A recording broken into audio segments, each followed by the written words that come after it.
Bonjour. Il est parfois nécessaire de s'exprimer haut et fort. Euh, Aujourd'hui, je vais me livrer à un exercice que j'utilise finalement très peu. Mais je dois vous avouer que depuis quelque temps, j'en ai un petit peu marre de tout ce que je peux lire, de tout ce que je peux aborder sur certains médias, et puis de quelques remarques qui de plus en plus m'offusquent. Je serais donc, par exemple, moi, dans ma pratique de vététiste de plus de 35 ans, un vilain usager, mais vilain usager, des espaces naturels.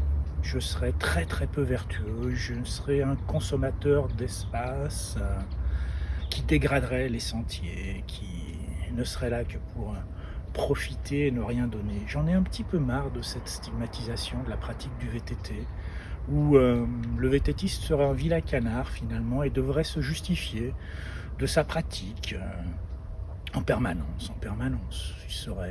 Oui, ce serait vraiment le vilain canard, celui qui casse, qui détruit, qui n'a aucune fibre écologique bien sûr, et aux yeux de certains serait, comment dirais-je, quasiment diabolique, puisque il ne serait qu'un qu'un vil utilisateur.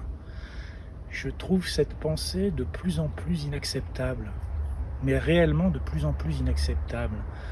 Heu, qui peut se permettre de juger, de porter un jugement, parce que c'est le cas, porter un jugement sur ma pratique, par exemple, de vététiste, ou de stigmatiser cette pratique encore une fois, parce qu'on est vraiment dans une stigmatisation. Certains seraient vertueux, par exemple. Les marcheurs seraient vertueux, ce seraient des gens qui profiteraient très peu de la nature et qui, enfin, quand je dis profiter, c'est en termes de profit, seraient des, voilà, le marcheur serait dans les espaces naturels vertueux. Mais le vététiste, par contre, lui, alors ne le serait pas du tout. Lui, alors il abîmerait le terrain, encore une fois, il serait source de conflits d'usage. J'entends très souvent ça. Mais quel conflit d'usage? En plus de 35 ans de pratique dans le Jura, j'habite d'ailleurs au pied du Jura, à 500 mètres de son pied, je n'ai en 35 ans jamais connu de conflit d'usage. J'ai été président de club, président d'association. Je n'ai jamais eu un seul conflit avec un usager sur un terrain. Mais de quoi nous parle-t-on? De quoi nous parle-t-on? On nous parle d'accidentologie sur la base de quelles statistiques? Amenez-moi des statistiques de vététistes qui ont percuté des marcheurs ou qui ont percuté des cavaliers. Nous menons avec la MBF des actions depuis fort longtemps. Nous sommes présents sur des entretiens de sentiers depuis fort longtemps. À titre personnel, comment dirais-je?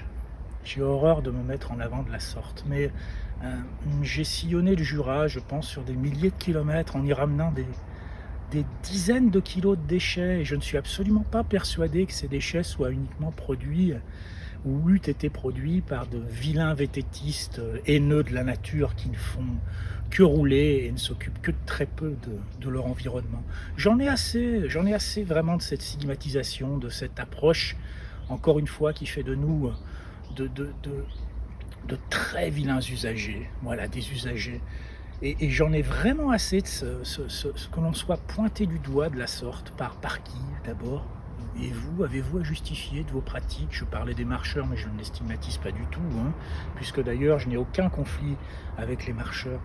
Mais qu'est-ce qu'on essaye de nous faire croire que le vététiste serait, encore une fois, euh,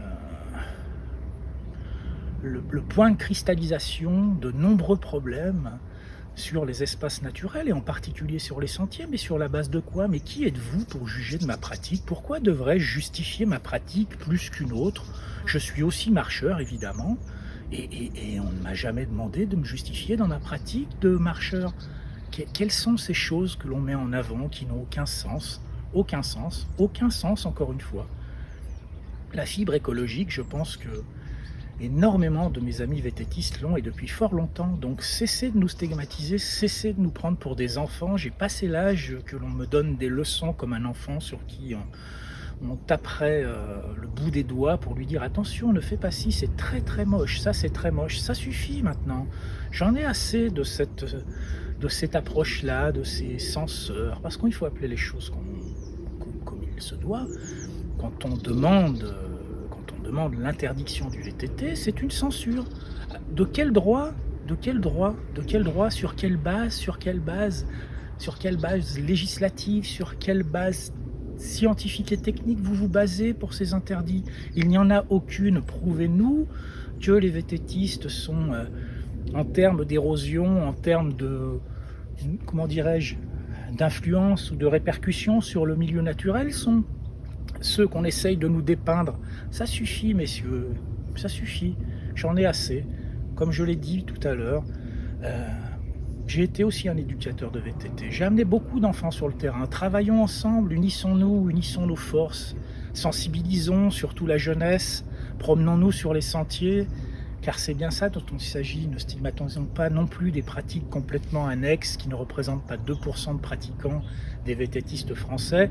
Et puis, en nous les mettant comme généralité dans cette petite et grosse boîte qui fait de nous une énorme boîte à Pandore. Ça suffit, ça suffit. Éduquons, éduquons, éduquons, et quand on aura fini, éduquons, et sans jeu de mots.